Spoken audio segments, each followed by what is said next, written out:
The K-Tel Story. Presenting a story so fast, so simple, so amazing you'll wonder how you ever lived without it. As seen on TV, the K-Tel Story. How many times has this happened to you?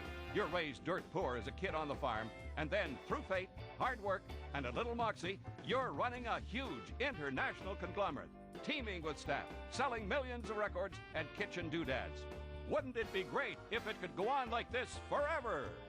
Introducing K-Tel, a company so successful, so audacious, it sliced the competition, it diced the pretenders, and inspired a legion of pitchmen so slick and cunning, you need a shower after watching their advertisements.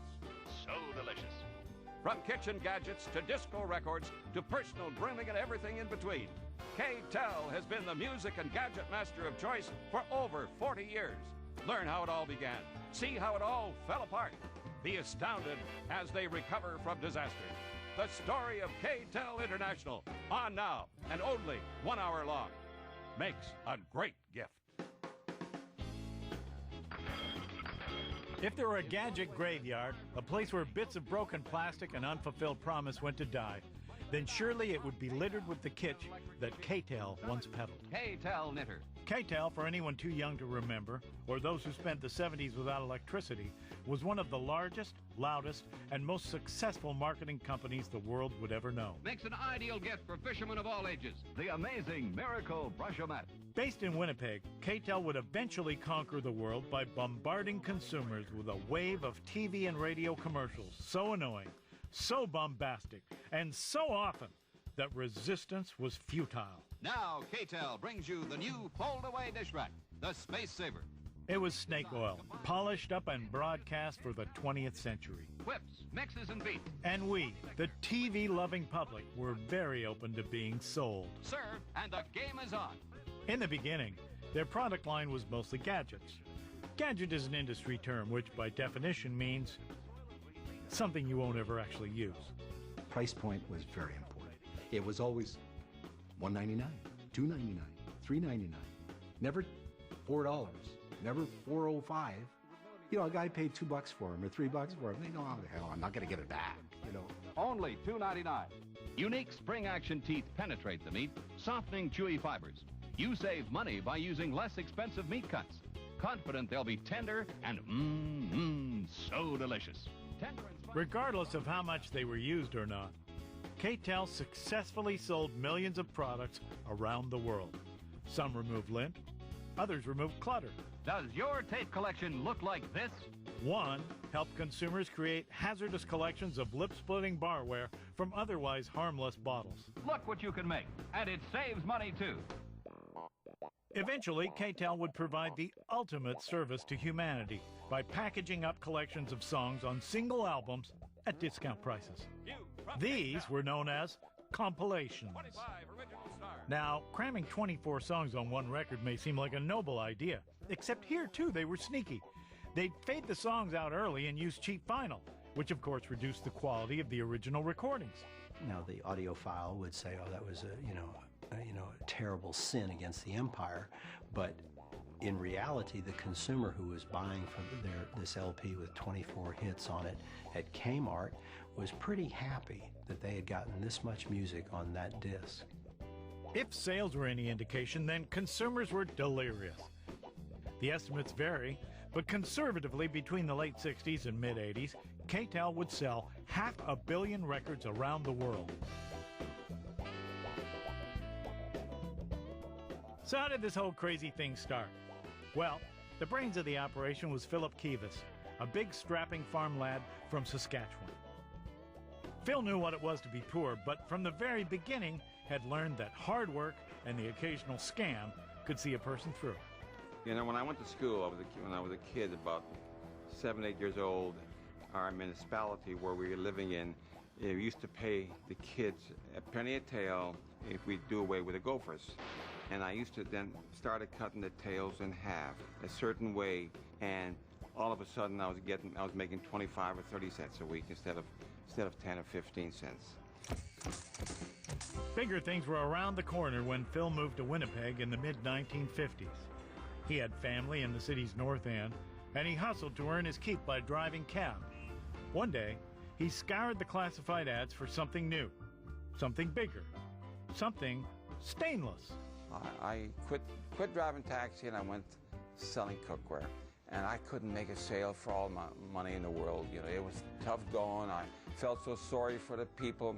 You know, they never had any money, you know, and I was knocking, and I wasn't the best to knock on doors anyhow. However, it took me about 4 or 5 months and I clicked. And suddenly I got a hang of it, and I started working in the country parts. And I could communicate with the farmers very well, and I started making some serious money. I went out and bought myself a Cadillac convertible, and I was flying high in those days. And here I was, pulling into a farmer's yard with a white Cadillac convertible trying to sell him something. I say, the boss lent me his car for the day. It was classic Kives. Make an impression, make the sale, and get paid. Soon he was running a crew of salesmen throughout the prairies that included his brother Teddy and cousin Ray. They hit the country fairs and carnivals where they'd hawk a growing line of cookware and knives to customers who'd flock to see the demonstrations. If you looked over your crowd, you could quickly see who was a buyer and who wasn't a buyer. And you had to be very careful. If you had a woman who had with 3 or 4 kids, naturally they'd always come to the front. They'd be the first ones to come to the front. And when you'd ask for money, they're the first ones to leave, and they pull the crowd apart. You kind of move them around the side of the table and say, look, I got something for you kids, just around the side of the table, and I give them a carrot stick or something like that and say, hey, it's good for your eyes, eat carrots here. And I'd watch the crowd, play the crowd, and if I see there was a couple whispering to each other or talking about it, I says, come on in forward, just take a step at a time, and we call it walking, move in, move in, move in. And then when we come to the close of it, I'd say, thank you, ma'am.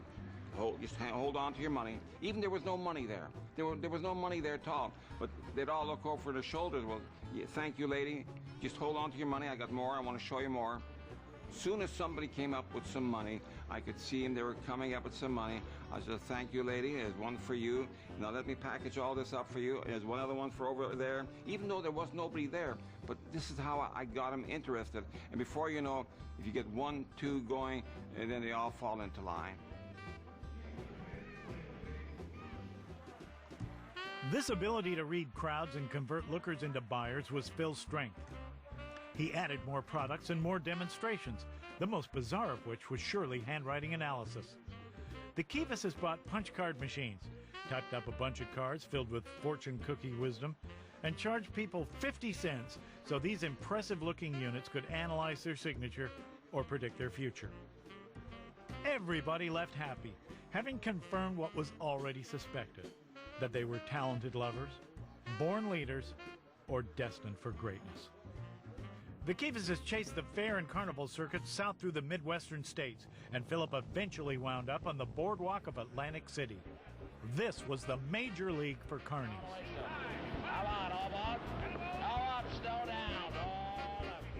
Well, of course, when I got to the boardwalk in Atlantic City, I thought I knew it all, but that's when I really got an education.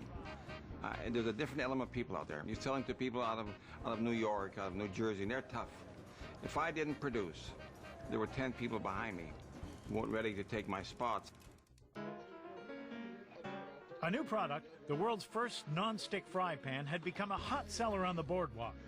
Philip began hatching a plan to take his non-stick shtick back home to Canada. He wanted to put this particular product on television.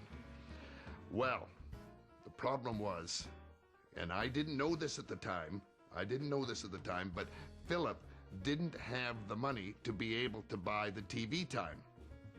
Well, what he did was he took the order that I had written for $70,000 worth of non-stick fry pans and borrowed the money from the bank based on the actual Eaton's order that I had given to him.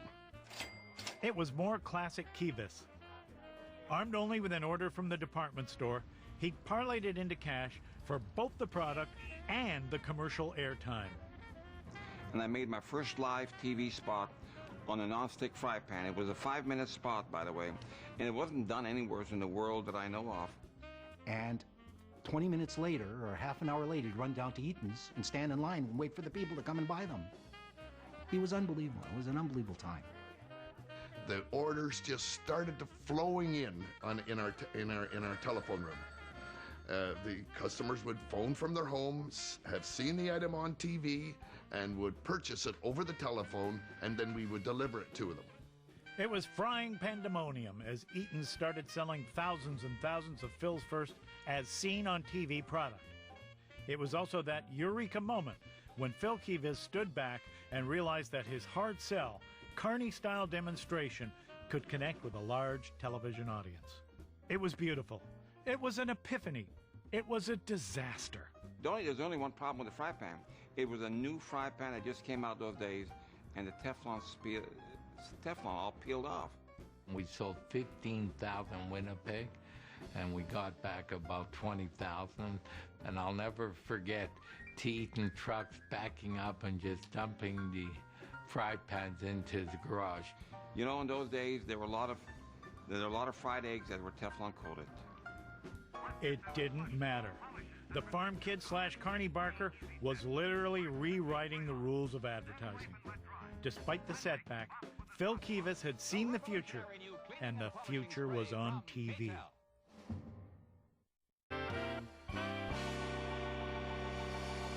The blades of these knives are made out of surgical stainless steel. That's the finest stainless steel that money can buy. There's certain guys that stand out in the crowd. They're a little odd, they're a little eccentric. You think he's kind of nuts. Have you ever seen a knife like this before? But suddenly an infomercial comes out and everybody's buying it, and then everyone in Australia's buying it. You hear all these rumors, this guy's gone with this little thing and made $1 million, and by the way, he's now made $10 million, and you go, wow, don't I know this guy? By the mid-60s, Phil Kives was the uncrowned king of the airwaves, hawking a steady stream of products designed to enrich the life of the common man. 3 interchangeable attachments work wonders. The company was becoming a haven for Kives family members as cousins, uncles, nephews, and otherwise were drawn to Phil's barnstorming brand of TV advertising. Phil Kives, the consummate negotiator, he could sit down and sell you almost anything. In the first 1 or 2 paragraphs, I tell them what I'm selling. I don't keep them guessing. Tell them what you're selling. Introducing Luster 7, the revolutionary new cleaning and polishing spray from K-Tel. And then you go into your demonstration. Don't keep them guessing. First, simply spray on. Then wipe and let dry. Finally, buff with a soft cloth. Imagine, no water, no soap, no mess. He once told me about the golden rule of business. The golden rule of business is, he who has the gold rules. You must remember, a good product makes a good commercial, and a good commercial sells.